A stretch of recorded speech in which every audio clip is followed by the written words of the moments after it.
श्री राम, जय श्री राम। आज मैं आपको डिप्रेशन के बारे में बताने जा रहा हूँ। कई लोगों ने पूछा भी है कि आप डिप्रेशन के बारे में बताइए, तो आज मैं आपको डिप्रेशन के बारे में बता रहा हूँ। सबसे पहले आप डिप्रेशन को समझ लीजिए, डिप्रेशन क्या है। हिंदी में हम इसे अवसाद कहते हैं। अब कई लोगों के अवसाद भी नहीं समझ में आएगा, अवसाद को भी आप समझ लीजिए। जब आदमी का मन जो है वो नकारात्मकता से भर जाए, मानी नेगेटिविटी बढ़ जाए, आपके मन के जो विकार हैं, मन के जो विचार हैं, वो मतलब गलत धारणाएं उनमें आने लग जाए, और एक तरह से हम कह सकते हैं कि भाई मनोबल आदमी का टूट जाता है, कुछ भी करने को मन नहीं होता है, मन नहीं लगता है, और जब भी सोचे तो मन में गलत ही विचार आने लगते हैं। और कभी कभी जब डिप्रेशन ज़्यादा होता है तो आदमी का मन जो है ना, ये जीवन लीला समाप्त करने का भी, अर्थात आत्महत्या करने तक का विचार मन में आने लग जाता है। तो ये अवस्था आदमी की कब होती है, क्यों होती है? तो इसके लिए व्यक्ति को चाहिए कि डॉक्टर की सलाह ले लेनी चाहिए। दूसरी बात मैं ये कहूँगा कि वेद भगवान ने सब चीज़ों की औषधि बताई है, सब समस्याओं का समाधान बताया है। तो वेद का ही एक अंग है ज्योतिष, सब लोग उससे परिचित हैं। आपके पास यदि कुंडली है तो आप किसी योग्य व्यक्ति की राय ले लीजिए, क्योंकि हमारे पास जैसे कुंडलियाँ आती हैं, हमने बहुत सी कुंडलियों में देखा है कि ज्योतिष में जो कुंडली अपन देखते हैं तो उसमें देखने में ये आता है कि शनि, राहु, चंद्रमा और सूर्य, इनकी स्थिति जब कुंडली में खराब होती है, वो आदमी डिप्रेशन का शिकार हो जाता है। और अधिकतर जब मार्केस इत्यादि की दशा पड़ती है तो वो डिप्रेशन बहुत ज़्यादा बढ़ जाता है। कई बार तो डिप्रेशन वाले लोगों की मृत्यु भी हो जाती है। क्यों?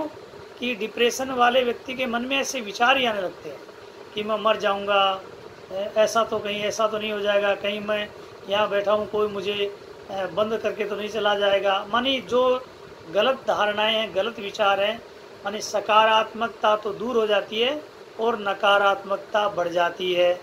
ये स्थिति उस आदमी की हो जाती है, और वो अपने आप को ये भी महसूस करने लगता है जैसे सामने वाला व्यक्ति पता नहीं क्या सोच रहा होगा, वो मेरे बारे में क्या, मुझे पागल तो नहीं समझ रहा है। मानी गलत ही गलत विचार आते हैं डिप्रेशन वाले।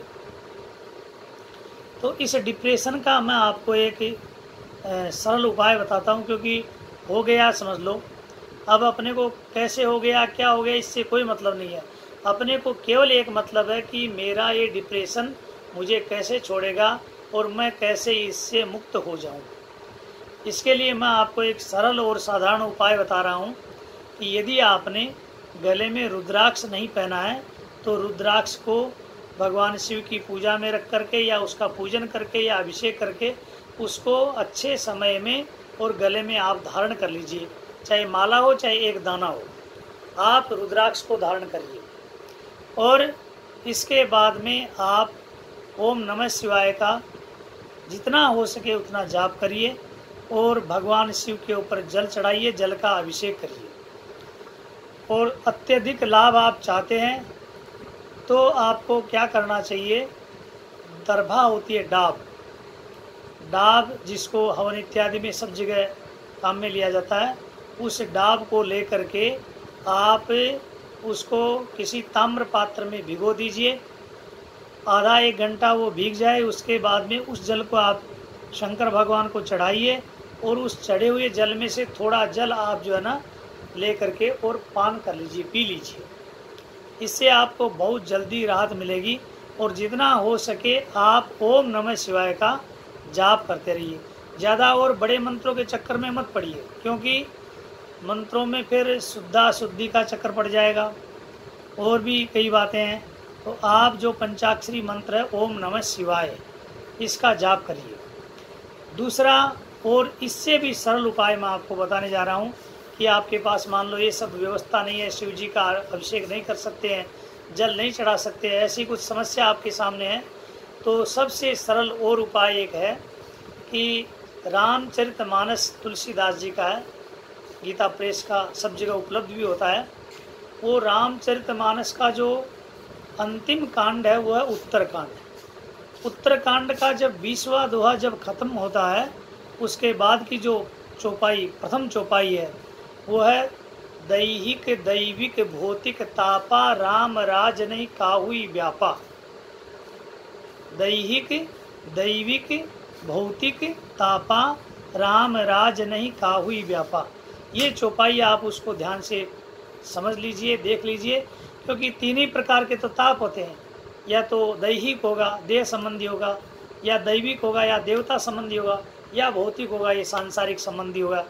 तो इन तीनों तापों में, तीनों तापों की निवृत्ति के लिए आप इस चौपाई का बार बार जाप करिए, आपको बहुत जल्दी मतलब इससे फ़ायदा हो जाएगा, इसमें कोई दो राय नहीं है।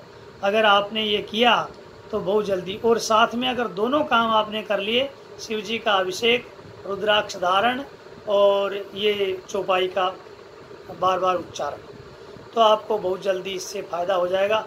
जब भी आप बैठे हैं तो आप ओम नमः शिवाय मन ही मन में जो जितना हो सके नमः शिवाय का जाप करिए, आपको बहुत जल्दी डिप्रेशन से राहत मिल जाएगी।